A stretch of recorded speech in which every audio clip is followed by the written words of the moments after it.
കരങ്ങളെ മാറോട് ചേർത്ത് പിടിക്കാം. കണ്ണു തുറന്ന കർത്താവിനെ തന്നെ കാണാം. ജെറമിയ പ്രവാചകന്റെ പുസ്തകം 17-ാം അധ്യായം 7 മുതലുള്ള വചനങ്ങളിൽ ഇങ്ങനെയാണ് എഴുതി വച്ചിരിക്കുന്നത്: കർത്താവിൽ ആശ്രയിക്കുന്നവൻ അനുഗ്രഹീതനാണ്.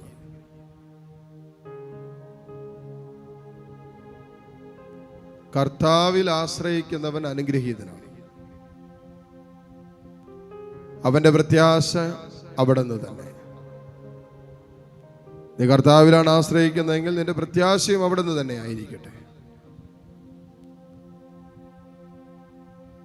കർത്താവിൽ ആശ്രയം വയ്ക്കുകയും കർത്താവിൽ പ്രത്യാശ അർപ്പിക്കുകയും ചെയ്യുന്ന ഒരു ജീവിതത്തെക്കുറിച്ച് എഴുതി വച്ചിരിക്കുകയാണ്: അവൻ ആറ്റുതീരത്ത് നട്ട വൃക്ഷം പോലെയാണ്.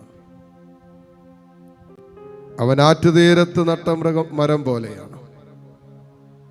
അത് വെള്ളത്തിലേക്ക് വേരൂന്നിയിരിക്കുന്നു. അതിൻ്റെ വേര് വെള്ളത്തിലാണ്.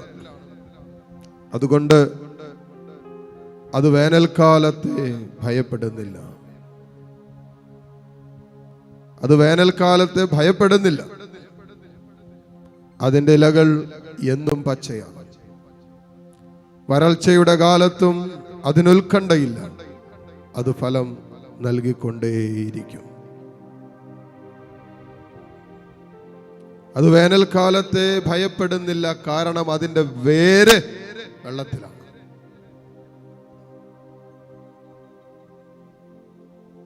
മക്കളെ, ജീവിതത്തിന്റെ ഒരു വേനൽക്കാലത്തെ നമ്മൾ ഭയപ്പെടേണ്ട.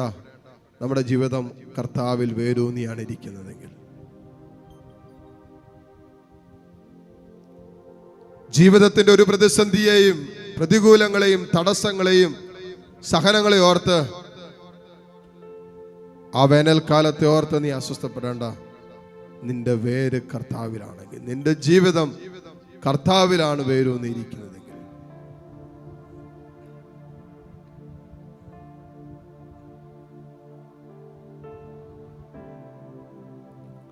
സങ്കീർത്തകൻ പറയുകയാണ്, പ്രവാചകൻ പറയുകയാണ്, അവന്റെ ഇലകള് എന്നും പച്ചയാണ്. എന്നും പച്ചയാണ്.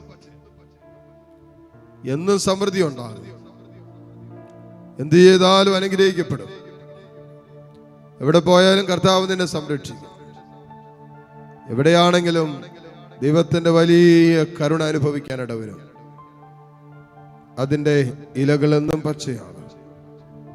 വരൾച്ചയുണ്ടായാലും വരൾച്ചയുടെ കാലത്തും അതിന് ഉത്കണ്ഠയില്ല. അത് ഫലം നൽകിക്കൊണ്ടേയിരിക്കും. നമ്മളെ കുറിച്ചാണ് പറയുന്നത്. വരൾച്ചയുടെ കാലത്ത് നമ്മൾ ഉത്കണ്ഠാകുലരാകുന്നുണ്ടോ?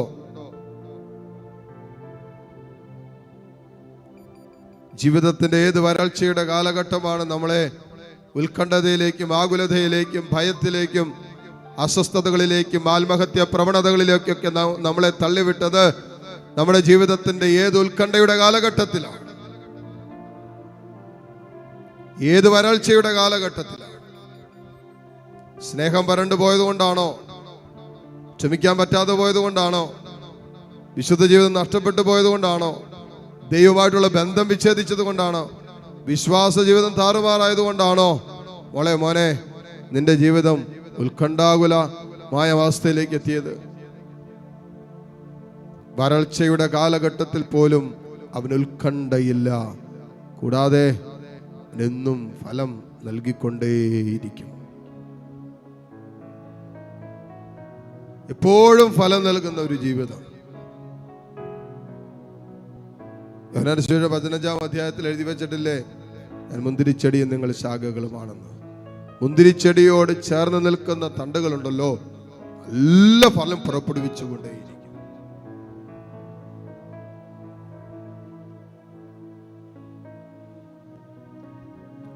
പരിശുദ്ധാത്മാവ് തരുന്ന ഫലങ്ങളുണ്ടല്ലോ, അത് തായ്തണ്ടിനോട് ചേർന്നിരിക്കുമ്പോഴേ പുറപ്പെടുവിക്കാൻ പറ്റൂ. സന്തോഷത്തിൻ്റെ, സമാധാനത്തിൻ്റെ, ആത്മസംയമനത്തിൻ്റെ, ക്ഷമയുടെ, ദയയുടെ, നന്മയുടെ, കരുണയുടെ ഒക്കെ ഫലങ്ങൾ പുറപ്പെടുവിക്കാൻ പറ്റണോ? തായ്തണ്ടിനോട് ചേർന്നിരിക്കണം. വരൾച്ചയുടെ കാലഘട്ടത്തിൽ നിനക്ക് ഫലം പുറപ്പെടുവിക്കാൻ പറ്റണോ? ഈ ആത്മാവിന്റെ ഫലങ്ങൾ പുറപ്പെടുവിക്കാൻ പറ്റണോ? ശരീരത്തിന് വളർച്ചയുണ്ട്, രോഗം മൂലം നിന്റെ ശരീരം ഇങ്ങനെ വരൾച്ചയുടെ കാലഘട്ടത്തിലൂടെ കടന്നു പോകുന്നത്. ജീവിതത്തിന്റെ പ്രതിസന്ധികളിലും പ്രതികൂലങ്ങളിലും അകപ്പെട്ടിട്ട് നിന്റെ മനസ്സ് ഇന്ന് വരൾച്ചയുടെ കാലഘട്ടത്തിലാണ് കടന്നു പോകുന്നത്. പോട്ടെ, ഈ അനുഭവത്തിലും മോളെ നീ ഫലം പുറപ്പെടുവിച്ചുകൊണ്ടേയിരിക്കും. മോനെ നീ ഫലം പുറപ്പെടുവിച്ചുകൊണ്ടിരിക്കും. നിന്നിലൂടെ അനേകരിലേക്കും ആത്മാവിന്റെ ഫലങ്ങൾ പുറപ്പെടുവിക്കാൻ തക്കവിധം നിന്റെ വരൾച്ചയുടെ കാലഘട്ടത്തിലും നിന്റെ ജീവിതം കർത്താവിൽ വേരൂന്നിയിരിക്കട്ടെ. അവന്റെ സ്നേഹത്തിൽ ഉറപ്പിച്ചു നിർത്ത്.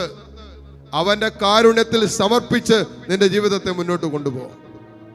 അവന്റെ സംരക്ഷണത്തിൽ നീ സുരക്ഷിതയാണ് എന്ന് വിശ്വസിച്ച് നിന്റെ ജീവിതം മുന്നോട്ട് കൊണ്ടുപോകും.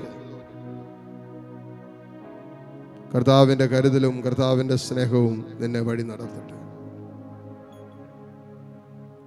കരങ്ങൾ രണ്ട് തുറന്ന് ഈശോയിലേക്ക് നീട്ടിപ്പിടിക്കാം. കണ്ണു തുറന്ന് കർത്താവിനെ കണ്ടേ. നിന്റെ ഉത്കണ്ഠകളും നിന്റെ ആകുലതകളും നിന്റെ ജീവിതത്തിന്റെ വരൾച്ചയുടെ കാലഘട്ടവും നിന്റെ ജീവിതത്തിന്റെ എല്ലാവിധ വേനൽക്കാലത്തെയും കർത്താവിന് കൊടുക്കുക. നീ ഭയപ്പെടേണ്ടതില്ല. നിന്റെ വേനൽക്കാലത്ത്, നിന്റെ വരൾച്ചയുടെ കാലഘട്ടം ഒന്നും നീ പേടിക്കേണ്ടത്. അപ്പോഴും നീ ഫലം പുറപ്പെടുവിച്ചുകൊണ്ടേയിരിക്കും. ആ കർത്താവിൽ നിന്റെ ഹൃദയം വേരൂന്നട്ടെ. ഇപ്പോ യേശുവിലേക്ക് നിന്റെ ഹൃദയം ഇങ്ങനെ ഇറങ്ങട്ടെ. കർത്താവിന്റെ ഹൃദയത്തിലേക്ക്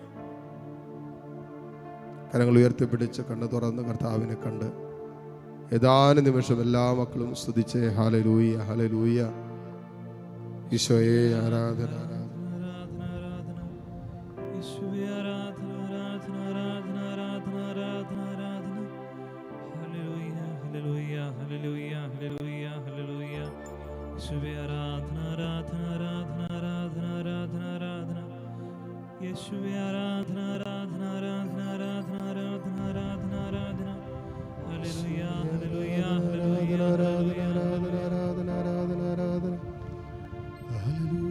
എന്റെ തോളിൽ ഞാൻ നിന്നെ വഹിക്കാം.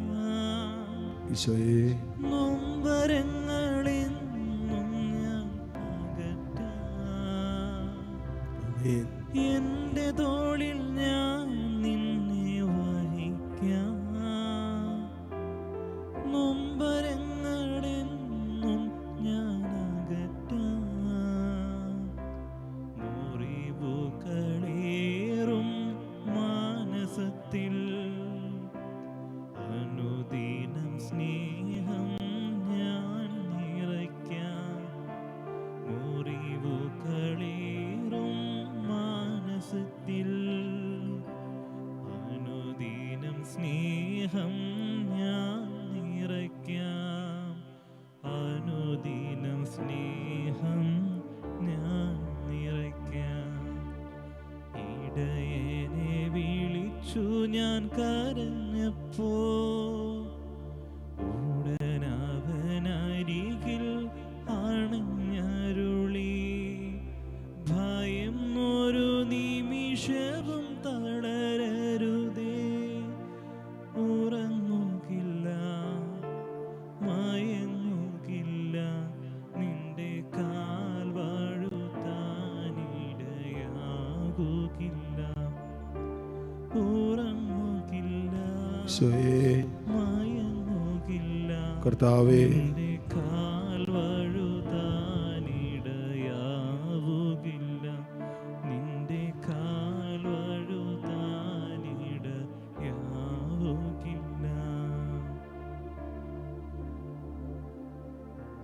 മുട്ടുകുത്താൻ സാധിക്കുന്ന എല്ലാ മക്കളെയും നിമിഷം മുട്ടുകുത്തുന്നു. കർത്താവിന് നമുക്ക് നന്ദി പറയാം. കരങ്ങൾ രണ്ട് ഈശോയിലേക്ക് നീട്ടിപ്പിടിച്ച് കാരിസ്മയിലെ എല്ലാ ശുശ്രൂഷകളെയും സമർപ്പിച്ചുകൊണ്ട് ഈശോയുടെ ആശീർവാദം സ്വീകരിക്കാൻ താഴ്ന്ന സ്വരത്തിൽ ഈശോ സ്തുതിച്ച് പ്രാർത്ഥിക്കാം.